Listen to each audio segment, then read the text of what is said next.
Comía riendo. Cagaba riendo.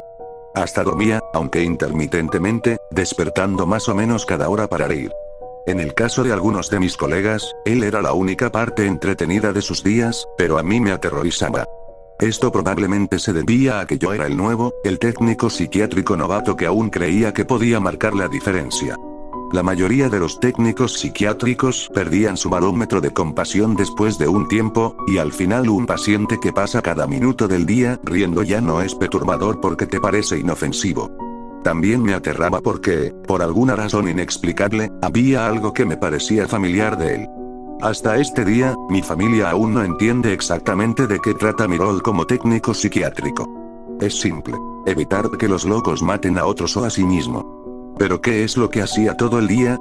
Pues, a veces me sentaba en una silla observando a algunos desquiciados pasar recostados en la cama de una habitación pequeña, y si se agitaban, le pondría seguro a la puerta. A veces, dirigía la hora artística y pintábamos o trabajábamos con papel maché. A veces, colocaba un video de yoga para la hora de ejercicio, y a veces inmovilizaba a psicóticos maniáticos para que mis colegas pudieran colocarles las ataduras y que la enfermera pudiera inyectar los 2 miligramos de lorazepam. Nunca me acostumbré a ello, pero me seguía importando, y por esa razón que solo duré un año. El hombre diente me sacó a risas de ese pabellón de casos agudos.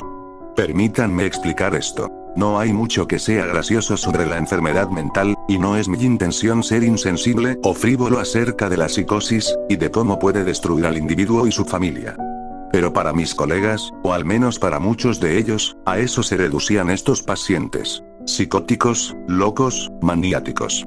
Traté de verlos como personas, pues lo son, y su enfermedad no es lo único que los define. Pero en el pabellón de casos agudos, su enfermedad se encuentra en pleno apogeo, y es el único lado que los técnicos psiquiátricos como yo podemos ver. En su mayoría, eran pacientes bipolares en la cumbre de su fase maníaca, o esquizofrénicos teniendo un colapso mental. El sujeto diente, a quien llamaré Aaron, era un esquizofrénico de 50 y pocos años, con una forma atípica de catatonía. La mayoría de los esquizofrénicos catatónicos permanecen sentados e inmóviles, viendo a la nada por días sin comer o dormir. Recuerdo un paciente de ahí que se quedaba parado en el centro de una habitación conservando una postura imposible por muchos días. Cuando su catatonía subsidía, el paciente explicaba que, durante esos momentos de parálisis, creía plenamente que el mundo iba a terminar si se movía. Pero en el caso de Aaron, según me explicó su psiquiatra, algunos catatónicos no se quedan inmóviles, sino que perpetúan movimientos o acciones repetitivas y sin propósito, y la expresión catatónica de Aaron era reírse sin parar. Aaron había estado entrando y saliendo del pabellón psiquiátrico por años, alternando entre el hospital psiquiátrico estatal y el hospital local, pues había algunas estipulaciones legales que no le permitían quedarse a largo plazo en un solo centro. Más adelante descubrí que se debía a que ningún centro podía aguantar su risa por más de unos meses. Cuando empecé mi trabajo, Aaron ya había pasado en ese pabellón psiquiátrico por más de 3 meses, pero, según los técnicos psiquiátricos más veteranos, se había estado riendo de esa forma por 10 años. Como mencioné, a la mayoría de los técnicos psiquiátricos les parecía entretenido, y más de una vez vi a uno de los técnicos poniendo su brazo alrededor de Aaron, riéndose con él, burlándose de la manera en que su risa aguda, casi chirriante, ahogaba nerviosamente cualquier otra conversación en la habitación. Pero a Aaron no les hacía caso cuando hacían eso. Sus ojos miraban directamente a través de cualquiera que lo viera, y no dejaba de dar vueltas cuando un técnico trataba de agarrarlo, como si hubiese un motor dentro de él que nunca se apagaba. Se paseaba todo el día dando vueltas de esa forma, y para hacer que comiera, teníamos que caminar a su lado colocando pedacitos de comida en su boca mientras andábamos. Le calendarizábamos pausas para ir al baño cada hora para que no tuviéramos que cambiar su ropa, y esto funcionaba la mitad de las veces. En todo momento, se reía con su risa frenética y penetrante. Me gratinaba los oídos. Apenas una semana después de haber llegado ahí, me angustiaba tener que subir el elevador y ser recibido por su risa incesante mientras entraba a ese pabellón psiquiátrico abismal. Aaron no fue el paciente más atemorizante que tuve durante ese año, o las historias que podría contar, pero quizá fue el más extraño, incluso el más trágico, y ciertamente el más personal.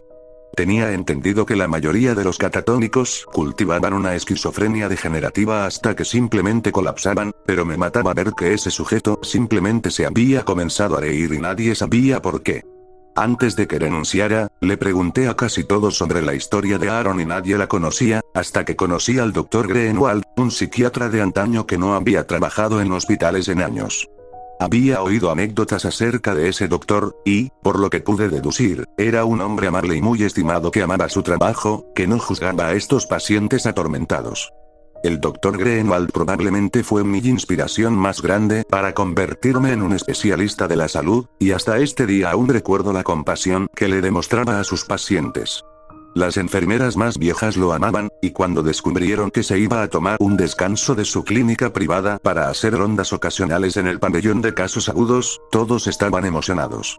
Conocer al Dr. Greenwald incluso superó mis expectativas, y admiro cómo valoraba cada interacción, preocupándose genuinamente por cada persona frente a él, hasta de los técnicos psiquiátricos insignificantes como yo. Una noche, algunas semanas antes de que renunciara, vi al doctor saliendo de la habitación de Aaron después de una evaluación, y tuve la sensación de que él tendría las respuestas acerca de Aaron, respuestas acerca de cómo había llegado a ser de la manera que era. Gentilmente, me lo contó. Hay muchas cosas que he visto en mi carrera en medicina que no tienen mucho sentido, muchas cosas que me incomodan hasta el día presente.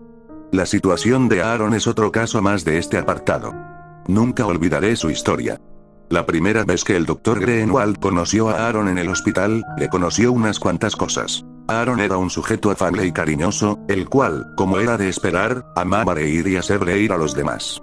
El doctor recordaba cómo Aaron cautivaba a las audiencias, contando las historias más hilarantes que inducían un tumulto de risas en la habitación entera. No tuvo una vida fácil, pero sobrellevaba bien sus penas, riéndose fácilmente de las ironías de la vida, grandes y pequeñas. El doctor no estaba al tanto de ningún historial psiquiátrico previo, pero Aaron se casó con una mujer hermosa que había sufrido de depresión y ansiedad toda su vida. Dado que Aaron tenía un deseo tan grande por ayudar a las personas que lo necesitaban, estos sentimientos lo atrajeron hacia su esposa. Aaron quería repararla, y fue a través de ello que se enamoró. Ella se embarazó rápidamente después de que se casaron, y más adelante dio a luz a un varón sano. Su enfermedad mental empeoró después del nacimiento, creyéndose que era depresión posparto, y Aaron casi se obsesionó con el estudio de la psicopatología. A pesar de sus esfuerzos por repararla, su condición deterioró, desarrollando psicosis posparto y comenzó a escuchar voces que la incitaban a actos violentos. Todo cambió cuando Aaron descubrió que su esposa había asesinado a su hijo infante. No lo asfixió ni lo ahogó, sino que se lo comió. Al enterarse de esto, Aaron comenzó a reír y nunca dejó de hacerlo. Después de que el doctor terminara la historia, yo me quedé sentado, atónito, pero no en silencio, pues la risa estridente de Aaron emanaba desde su habitación. El doctor se quedó sentado conmigo, y capté un destello de emoción en su rostro. ¿No es extraño?, dije finalmente. ¿Que, de súbito, se haya roto completamente? Pensé que la mayoría de los catatónicos tenían un largo historial de esquizofrenia, o algo así. Me sentí como un idiota apenas esas palabras abandonaron mis labios. Ciertamente, Aaron tuvo que haber tenido algún trastorno mental para haber sido un paciente del Dr. Greenwald. El doctor me sonrió como un abuelo amoroso.